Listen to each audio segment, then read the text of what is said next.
Hi, I am thankful that I am able to present this in-service opportunity for educating English learners.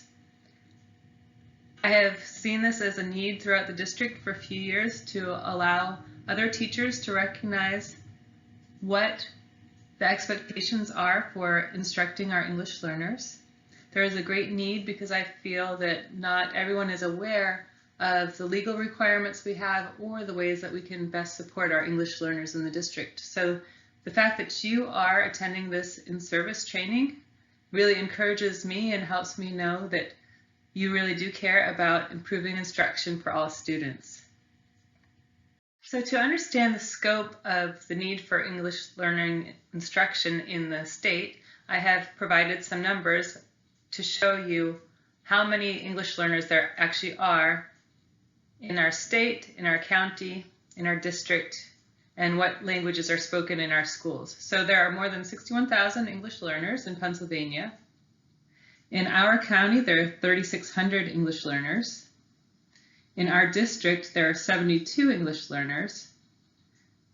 And there are over 200 different languages spoken by English learners in Pennsylvania. Now, not every student who speaks a different language is considered an English learner because they've already mastered English, even though they speak another native language. So we currently have 72 English learners, and in addition to those students, there are other languages spoken, but the total languages spoken in our district are Arabic, Cebuano, Chinese, English, Yu, French, German, Haitian, Hebrew, Igbo, Italian, Japanese, Russian, Spanish, Swahili, Tamil, Telugu, Urdu, and Vietnamese. In order to identify English learners throughout Pennsylvania, every student that enrolls in a school has to complete a home language survey. Once the survey is completed, it triggers an interview at the district office if they mark that a language other than English is spoken at home. There is an interview conducted at the district office, and then if the need is determined for further testing, the student is administered the WIDA screener by an ESL certified teacher. Well, there are times that it is obvious that a student needs ESL services. There are other times where a student appears to be fairly proficient in speaking English, and so teachers don't understand why they might be struggling with their academic work. A reason for this is identified as BICS versus CALP. So BICS stands for Basic Interpersonal Communication Skills. This is surface level communication that you can have when you're just communicating socially with people. It's a surface level language. It deals with questions about things that are happening here and now, such as I need to purchase something at the store, so I'm able to communicate to get what I need, or I'm playing with friends on the playground and I'm able to interact well with my classmates. It uses familiar content. It deals with face-to-face conversation, and it uses high-frequency vocabulary that is limited to approximately 2,000 words, and it uses simple sentence structure, and it's low pressure. It's not graded. It's not something that people have to be too concerned about whether they have a few slips here and there with verb tense and things like that. CALP stands for Cognitive Academic Language Proficiency. That is a deeper academic language that uses higher level vocabulary and uses much more complex communication. So you acquire CALP through experience and exposure to culture. It involves lectures, formal situations, written text, specialized terminology for your classes, understanding humor and idioms, and cultural norms. It's what you'd find in textbooks and would involve knowing how to read appropriately social cues and nonverbal communication. So this isn't so much face-to-face conversation. It's usually limited interaction, dealing with textbooks. It includes more abstract contexts, and it uses less familiar content. Things are decontextualized. It uses vocabulary that doesn't occur very often in regular communication, and there's a lot of pressure to be able to express well what a student needs to say. So as a local education agency in the state of Pennsylvania, what are our obligations for educating English learners? The education of students whose dominant language is not English and who are English learners is the responsibility of every local education agency, according to the Pennsylvania Department of Education.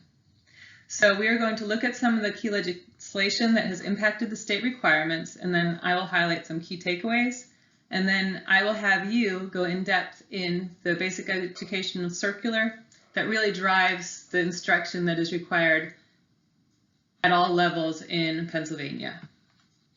Two key pieces of legislation at the state level that impact our instruction of English learners, and they are Chapter 4 and Chapter 11. Chapter 4 highlights the academic standards and assessment for students in Pennsylvania, and it states, access to educational programs shall be provided without discrimination on the basis of a student's race, sex, color, religion, disability, sexual orientation, or national origin. It also assures that parents or guardians have access to information about the curriculum, including academic standards to be achieved, instructional materials, and assessment techniques. Chapter 11 regulates student attendance requirements, and it says that a child's right to be admitted to school may not be conditioned on the child's immigration status. A school may not inquire regarding the immigration status of a student as part of the admission process. And it also regulates the home language survey, which we already talked about. And we can see the school entity shall administer a home language survey to all students seeking first-time enrollment in its schools in accordance with the requirements of the United States Department of Education's Office for Civil Rights. Many of the current expectations for English learners are based on legislation that happened over 50 years ago to try and result in equity for education for all students. So three pieces of legislation are the Title VI of the Civil Rights Act of 1964, the Equal Educational Opportunity Act, and the Elementary and Secondary Education Act of 1965 as amended by the Every Student Succeeds Act. So from Title VI, it prohibits the discrimination on the grounds of race, color, or national origin by recipients of federal financial assistance, and schools must provide an equal education to students regardless of their first language. The EEOA is that all children enrolled in public schools are entitled to equal educational opportunity without regard to race, color, sex, or national origin. And according to Every Student Succeeds Act, the purpose of this title is to provide all children significant opportunity to receive a fair, equitable, and high-quality education and to close educational achievement gaps. All of this legislation was taken into consideration in the Educating English Learners Basic Education Circular, which is 22 PA Code 4.26. So this Basic Education Circular provides the requirements and interpretations of the legal mandates governing the education of English learners. This tells us that English language development must be incorporated into all classes taught by non-ESL licensed teachers in which ELs are enrolled, which means that it isn't just the responsibility of ESL teachers to make sure that the students are acquiring the English language and the content that they are receiving in their classes. There is a component of that, so a planned English language development instruction component by a qualified ESL or bilingual education teacher is necessary, but the adaptations and modifications in the delivery of content instruction and assessments must be made by all teachers based on students' language proficiency levels, and they must align with the Pennsylvania English Language Development Standards Framework for English Learners, as well as the Pennsylvania Academic Standards.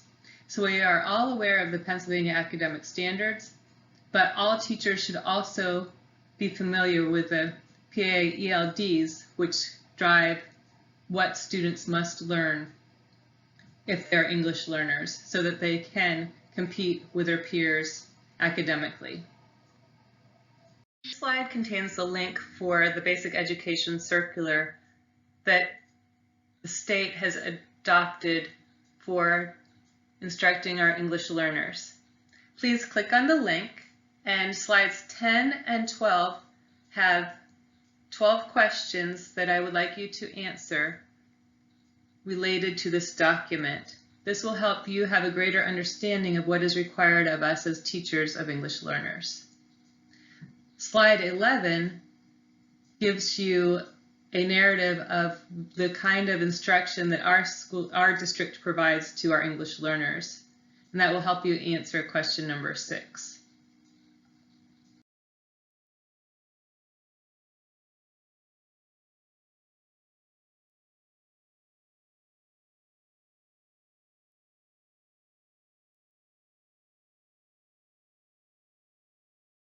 So the video link on this slide was one that I was very excited to find because Dr. Hemphill was my supervisor when I was an ESL teacher in New York City School District. She is a wonderful, kind lady who really cares about her English learners and making sure that students are educated to their full potential. So it says it's 15 minutes long. It actually ends at approximately 11 minutes. But she gives 18 tips for improving instruction for your English learners. Your goal is to come up with 3 accommodations that really stood out to you that you could use today to help any English learners that are in your classroom. The final task for this ESL training session is to adapt one of your current lessons to be able to meet the needs of a lower level English learner. So what I would like you to do is read the information on the following 2 slides. The first explains the 5 different levels of English learners, and the next gives descriptions of what they can be expected to do at each level. You should have a laminated copy of this from the IU13. If you do not have one, I'd be happy to give you another copy. This will help you to know what you can expect from students at their different levels. Next, I would like you to explore the 3 websites that are linked on the next slide. The first 2 sites give suggestions for providing accommodations for ELs. The third is a PDF that contains the Pennsylvania English Language Development Standards, which should be used in addition to your content standards to make sure that the students are attaining English proficiency. Please look at the standards for your grade and content area as you make your adaptations.